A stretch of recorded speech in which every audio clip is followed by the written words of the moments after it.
Selamat siang, kita dari kelompok Trisco. Kita akan memaparkan tentang hasil laporan kita, yaitu studi kasus, analisis kebutuhan dan implementasi jaringan IT dari kantor pelayanan pajak Pratama Kolaka.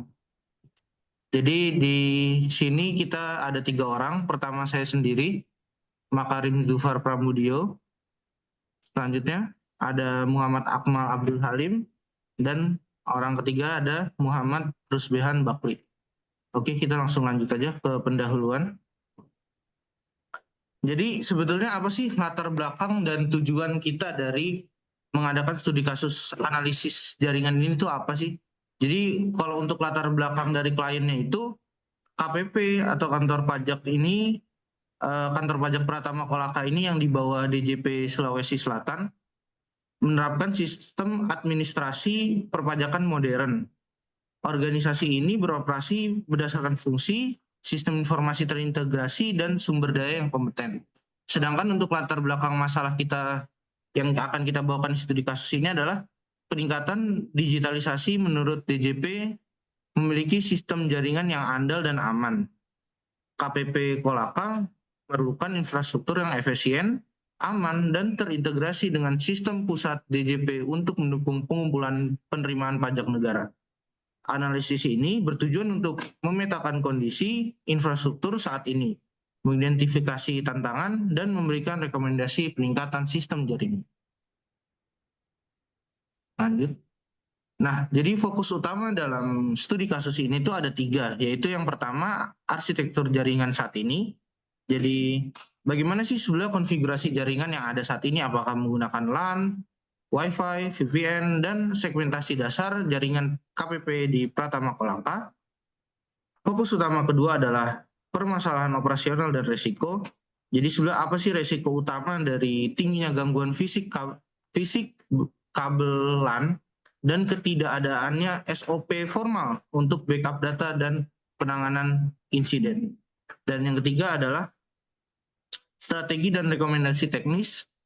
Jadi sebenarnya strategi apa sih yang bisa kita pakai untuk meningkatkan keandalan fisik dan merumuskan SOP dan meningkatkan skalabilitas untuk migrasi dari sistem Cortex. Lanjut.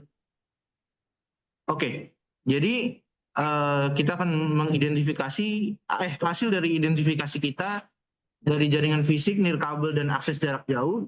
Untuk jaringan fisik sendiri yang menggunakan LAN, digunakan untuk operasional utama karyawan dan menggunakan topologi star, terhubung kepada server pusat DJP. Untuk kendala yang dialami dari DJP Kolaka adalah kabel fisik seringkali error berupa longgar dengan frekuensi 1-2 kali per minggu. Untuk jaringan nirkabel atau Wi-Fi itu disediakan khusus bagi DJP Kolaka untuk tamu yang ingin membayar pajak dan menggunakan koneksi Starlink. Karyawan itu tidak menggunakan jaringan itu karena karyawan menggunakan jaringan LAN. Untuk jarak jauhnya, DJP Kolaka digunakan oleh karyawan saat sedang bertugas di luar kantor atau cuti, memungkinkan akses ke jaringan internal. Dan perkiraan perangkat yang terhubung dalam waktu yang bersamaan, yaitu ada 90 perangkat yang terhubung, terdiri dari 60 PC, 20 laptop, dan 10 printer. Lanjut. Oke, selanjutnya di sini untuk identifikasi infrastruktur selanjutnya yaitu adalah ada server, data, dan keamanan. Untuk servernya sendiri, server dan datanya sendiri, kantor KPP Pajak Pratama Kolaka ini mempunyai 4 unit server fisik on-premise untuk database lokal, antivirus, dan database internal lainnya. Nah, sebagian besar server dan datanya ini terpusat di kantor pusat Dirjen Pajak. Lalu pengelolaan datanya ini beralih ke platform cloud seperti Microsoft Teams, OneDrive sejak 2022. Namun operasionalnya ini masih mengandalkan infrastruktur on-premise, yaitu MySQL. Lalu manajemen akses dan keamanannya. Nah, di sini yang pertama itu hak akses data utamanya itu diatur ketat. Jadi hanya staf IT yaitu lebih tepatnya pada seksi penjaminan kualitas data yang memiliki akses data mentahnya. Lalu yang kedua ini kontrol akses menggunakan SMB protokol dan DB viewer. Nah, yaitu alur permintaan datanya ini melalui ada aplikasi yaitu Nadine. Lalu yang ketiga, keamanan jaringan utamanya ini kantor Dirjen Pajak Pratama Kolaka ini dikelola di terpusat firewall dan juga pembatasan akses tegas, pemblokiran Google Drive atau Meet dan situs trading. Jadi di sini mereka ini untuk keamanannya mereka membatasi situs-situs pada perangkat komputer karyawan mereka. Lalu bisa next. Lalu di sini untuk selanjutnya analisis permasalahannya. Di sini yang pertama itu celah prosedural kritis, yaitu yang pertama yang kami temukan adalah ketiadaan SOP penanganan insiden.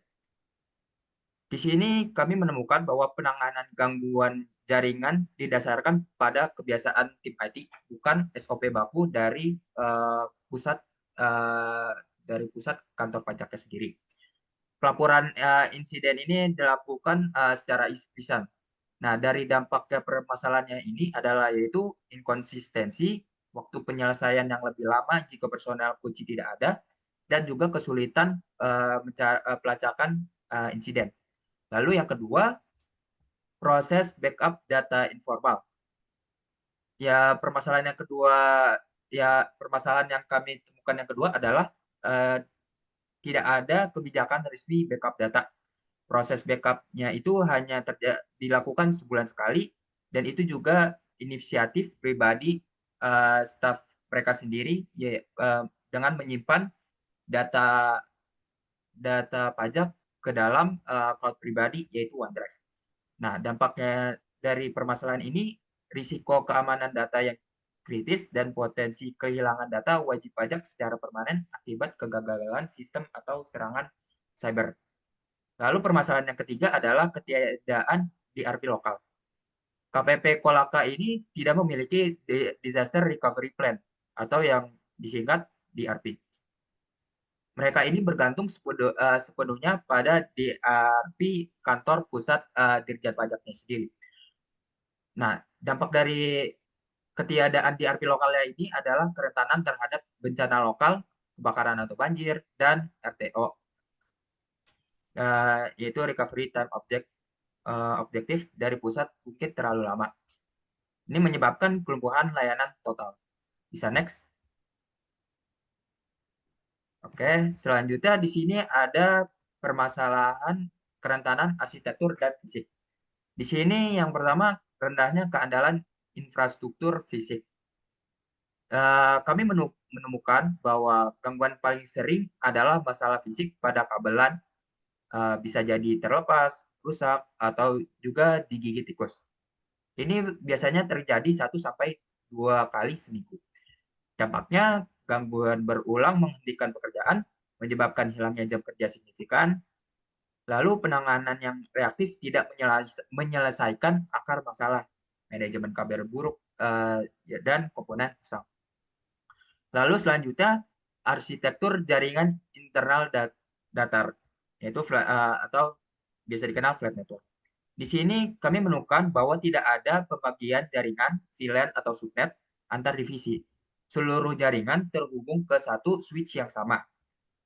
Dampaknya dari permasalahan ini adalah risiko keamanan tinggi, penyebaran malware akan mudah, dan performa jaringan berpotensi menurun akibat lalu lintas broadcast yang membanjiri seluruh jaringan. Oke, selanjutnya bisa dilanjutkan oleh teman saya. Oke, baik. Selanjutnya ada meningkatkan keamanan dan konsistensinya. Yang pertama ada SOP dan penanganan insiden. Jadi kita memerlukan SOP penanganan insiden yang tertulis dan sistem ticketing untuk pelacakan. Itu mencakup klasifikasi, insiden, dan alur eskalasi yang jelas. Nah, kedua ada backup data otomatis. Di ini ada implementasi sistem backup data otomatis dan terjadwal. Nah, perlu kebijakan backup formal yang mendefinisikan RPO, durasi penyimpanan, dan prosedur restorasi teruji.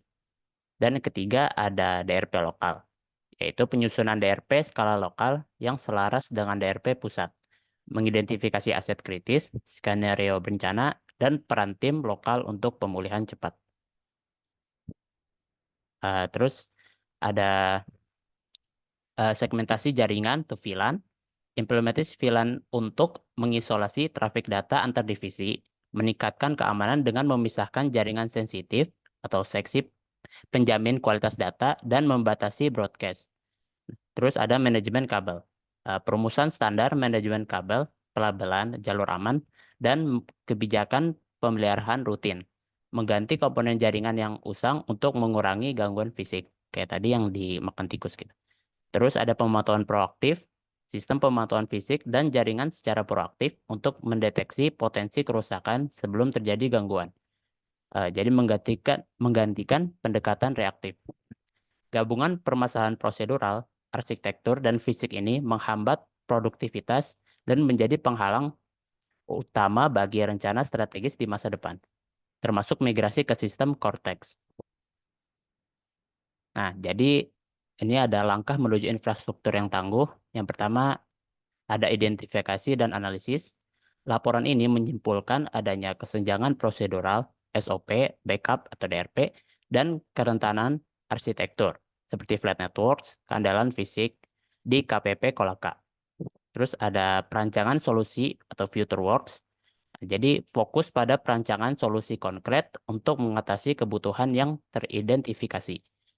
Terus ada perancangan topologi 2B, merancang desain jaringan baru yang terstruktur, termasuk implementasi segmentasi VLAN. Terus ada simulasi dan validasi, membuat simulasi atau Kisco Packet Tracer untuk memvalidasi desain topologi, usulan, dan menguji konfigurasi. Terus ada penyusunan SOP dan anggaran, yaitu mengembangkan draft SOP, manajemen insiden, dan kebijakan backup data, serta menyusun rekomendasi perangkat dan estimasi RAB. Sekian dari kami. Terima kasih. Wassalamualaikum warahmatullahi wabarakatuh.